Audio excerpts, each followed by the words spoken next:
Hello everyone, Alec DeLorean here, and I hope you're having a wonderful day so far. Now, I've been requested a couple of times about my controller settings for mobile, so I thought I'd do a video on it and show you what my settings are. To be fair, a lot of the settings might be on default, apart from a couple of things. I haven't really changed much, just because it works for me in game, so I don't have the need to change anything really. But before we get into it, if you enjoyed this video, this content, and all things Star Wars Hunters related, be sure to like, subscribe, and I will see you in the video. Okay, so first of all, we do use a PS5 controller, just a standard black one, nothing special. So that's the controller I use. And then my horizontal aim sensitivity is 0.34 and the vertical aim sensitivity is 0.3. Same as the focused aim.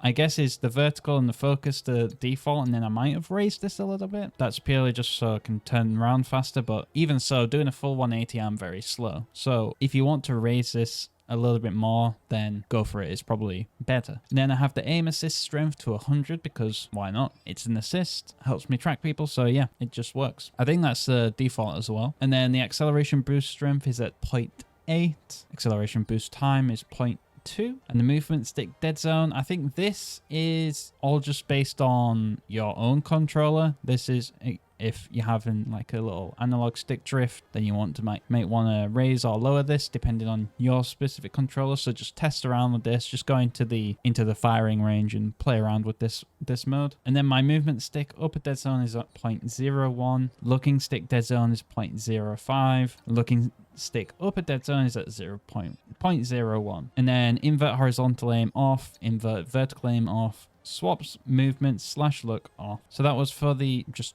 general control settings, which is what I think most people want. So this is for the ranged hunters, range firing mode, manual. Auto fire, probably better if you're just using actual fingers to play the game. But using the controller, you want it on manual. Focused aim interaction is a preference. Toggle just means if you want to aim in, you push it down once and it stays aimed in. A hold is just you hold it down, and as soon as you let go, you aim out. So that's just personal preference. And then melee hunters is just the same, auto fire or manual. That's just swinging your lightsaber or something. So I just have it on manual. You can have it on auto fire, but I think manual's better in the long run. I'll go through the rest of the settings quickly, but touch input, that's all default. I don't use the touch input, so I haven't changed this. I haven't changed any of the abilities because everything works for me in game. So if it ain't broken, why fix it? I haven't changed anything there. And then the interface, I have changed some stuff. I know that.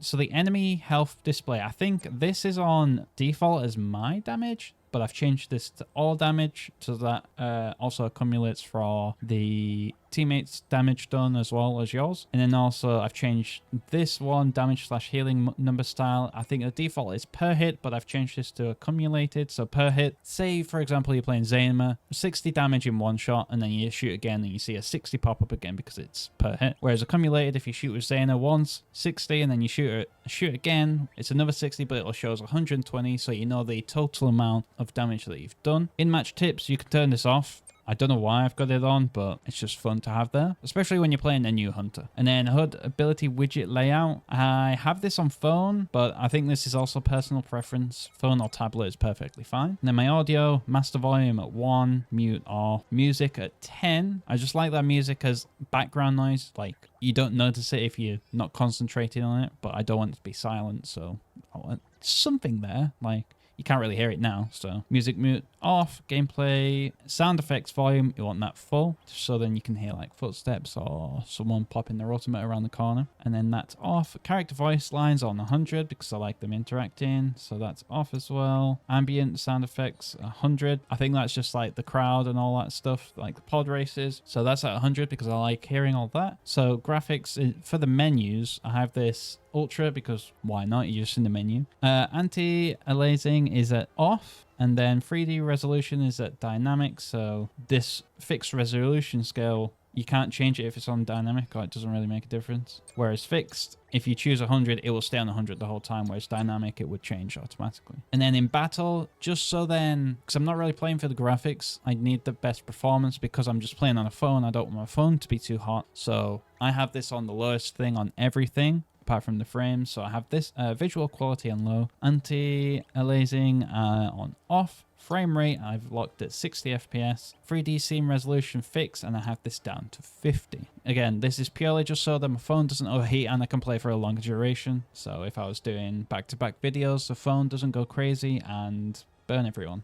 And then the account, I'm not going to show that part just because it's got some personal details on there. But for the account, the only thing in that really is just the language. I have that as English.